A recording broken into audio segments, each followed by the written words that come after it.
Olá, o ex-ministro da Saúde Nelson Taixe admitiu em depoimento à CPI da Covid ter sido pressionado pelo governo para adotar a cloroquina, um medicamento considerado pela ciência mundial como ineficaz no tratamento precoce da Covid. Na edição de hoje você vai ver o andamento das atividades na CPI.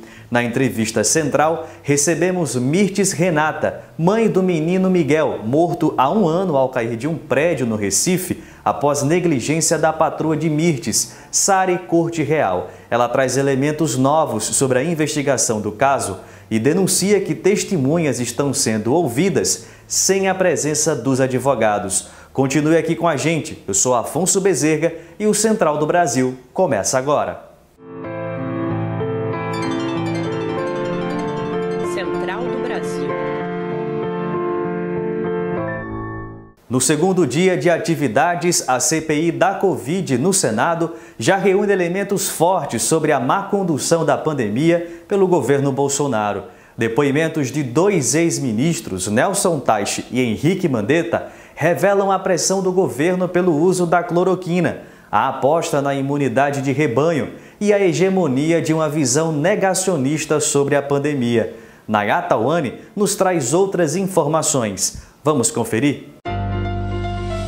Nacional. A CPI da Covid, instaurada no Senado Federal, iniciou os trabalhos colhendo os primeiros depoimentos para auxiliar nas investigações. Os ex-ministros da Saúde, Henrique Mandetta e Nelson Taixe, foram convocados para deporem.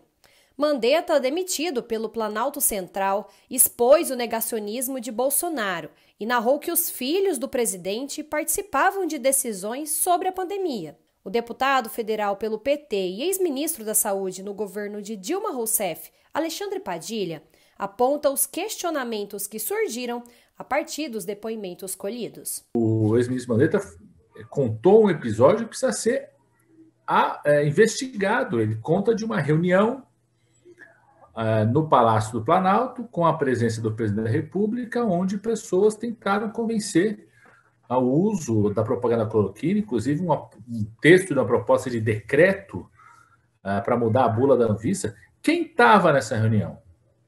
Eram só médicos? Tinha empresários? Tem interesses financeiros por trás? Alegando contato com suspeitos de infecção pelo coronavírus, o ex-ministro da Saúde, general Eduardo Pazuello, substituído por Bolsonaro em março, que foi fotografado circulando em um shopping sem máscara, não compareceu. E seu depoimento foi remarcado para o próximo dia 19 de maio.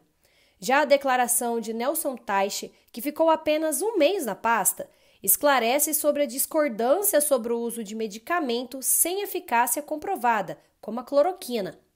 Para o cientista político Francisco Fonseca, a base governista de Bolsonaro teme por essas investigações. O próprio questionário que vazou do general Braga Neto, se antecipando essas questões, na verdade já mostra muito claramente que parece que há um grande temor de Bolsonaro e do seu governo em relação aos atos de propagação do vírus. Diante dos depoimentos, Randolfo Rodrigues, responsável pela proposta da CPI e líder da oposição no Senado, acusou Bolsonaro de não permitir que o Ministério da Saúde tenha autonomia para atuar com base na ciência no combate à pandemia no Brasil. Contrário ao isolamento social para preservar a economia, o presidente Bolsonaro não conseguiu, em 1 ano, conter o avanço do vírus e evitar desgastes no setor econômico. A prova desse cenário é a queda de renda vivenciada, por exemplo, pelas trabalhadoras domésticas. Quem nos conta detalhes é Luísa Sansão. Trilhos do Brasil.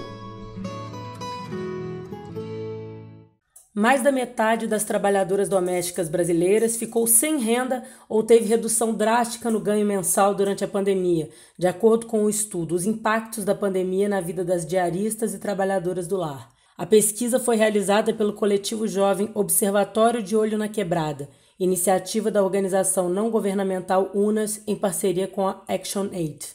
A paraibana Samara Nunes dos Santos, de 37 anos, que ganha a vida como diarista na capital paulista há 8 anos, acabou desistindo do trabalho doméstico. Antes da pandemia, ela conseguia R$3.000 por mês com as faxinas que realizava toda semana, 3 das quais fixas em 3 residências diferentes. Durante o primeiro ano da pandemia, ela ficou em casa e durante 6 meses recebeu apenas R$680 por mês, já que a dona de uma das casas onde trabalhava semanalmente continuou pagando pelo serviço.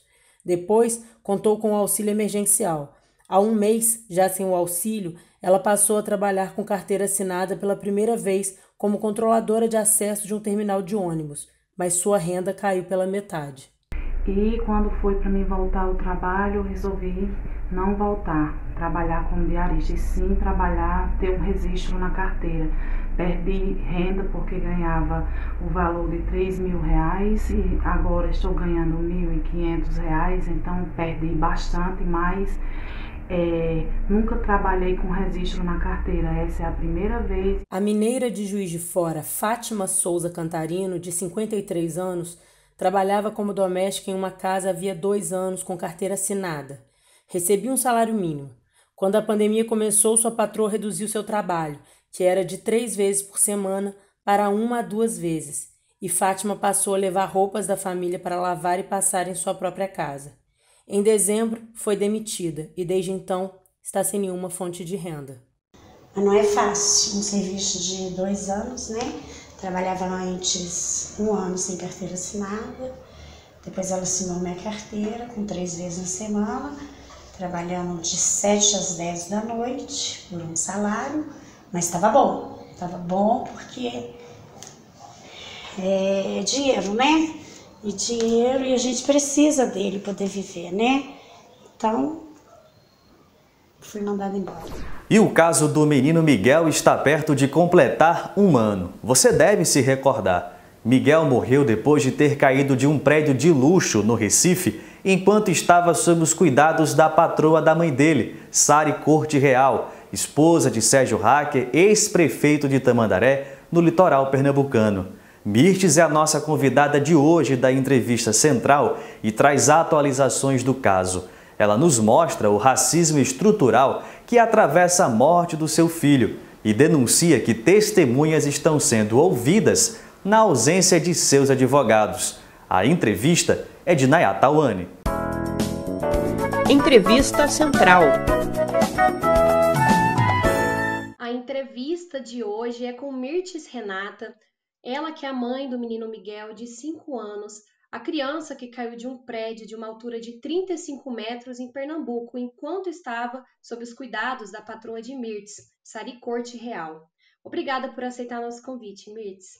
Eu que agradeço pelo convite de estar aqui participando com vocês e falar um pouco sobre essa questão do caso do meu filho, Miguel Otávio. Em que etapa jurídica está o processo da morte de Miguel? A gente só está precisando da oitiva de 2 testemunhas que são de defesa dela para poder dar prosseguimento, para poder ouvir essas 2 testemunhas que estão sendo chamadas por carta precatória e ter a oitiva dela, ouvir o depoimento dela, para poder dar prosseguimento ao processo de Miguel. Mas só que a gente está tendo alguns problemas com relação ao processo, algumas irregularidades graves que vêm acontecendo e que está atrapalhando muito, está atrasando muito o caso de Miguel. Houve a oitiva, o depoimento da testemunha de Tracunhaém de forma sigilosa, sem a presença dos meus advogados. Só os advogados de Sari Corte Real e o Ministério Público. E isso é sério, isso é grave. E hoje a gente está cobrando a anulação dessa oitiva e uma nova intimação e uma nova oitiva, e com a presença dos meus advogados. A senhora já deu algumas declarações em que afirma que não foi só negligência, né? Que houve homicídio.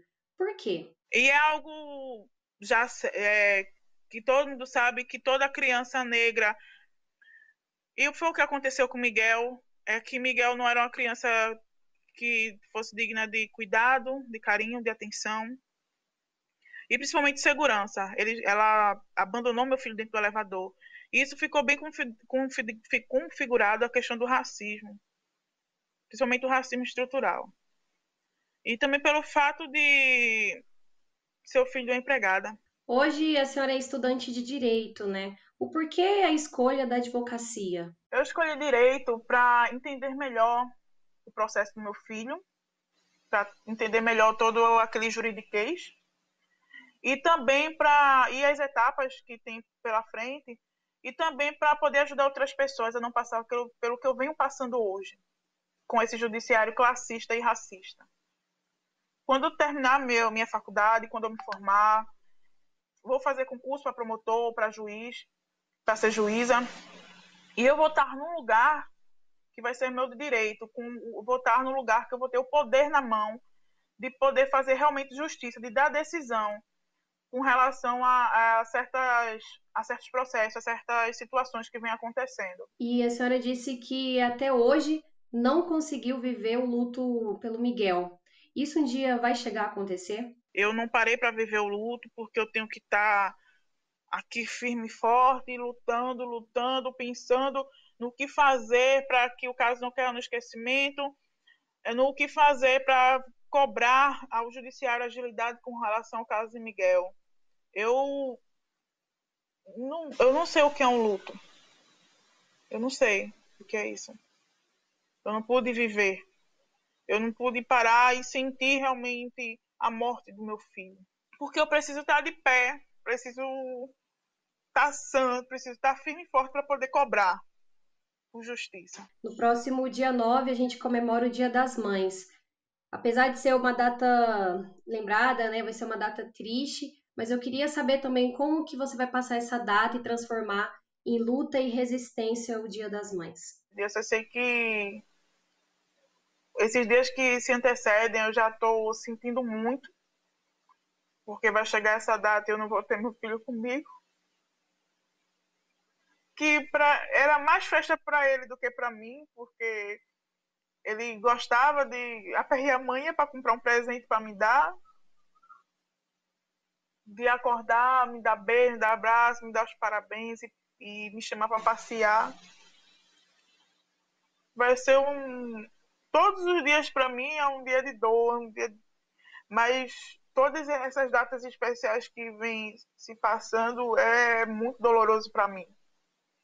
Se passou meu aniversário, foi o pior dia da minha vida. E vai chegar o Dia das Mães. Mas são dias extremamente tristes para mim. Agora, uma paradinha na cultura. Nesta quarta-feira, dia 5, é o Dia Internacional da Língua Portuguesa. A dica de hoje é a realização do Festival FISH, que aborda a cultura contemporânea dos países lusófonos. Vamos conferir? Parada Cultural. Olá, eu sou Ricardo Rodrigues, faço parte da curadoria do Festival FISH. E eu sou Gabriela Pompermayer, também faço parte da curadoria do Festival FISH. Bom, o FISH é uma iniciativa que traz o que tem de mais novo na produção artística e cultural dos países e regiões lusófonas, que significa que falam português.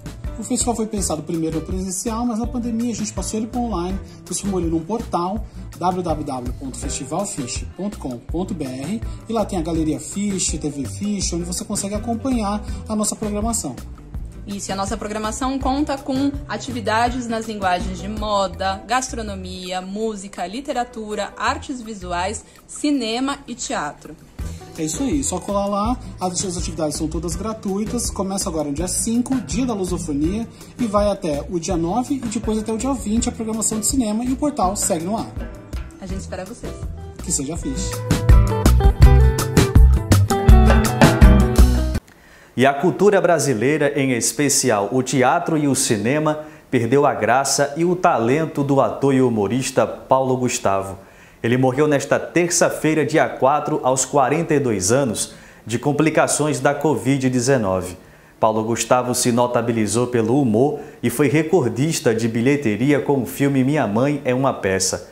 Aos familiares e amigos do ator e das mais de 400 mil vítimas da Covid-19, nossos sentimentos. O Central do Brasil fica por aqui. Até amanhã.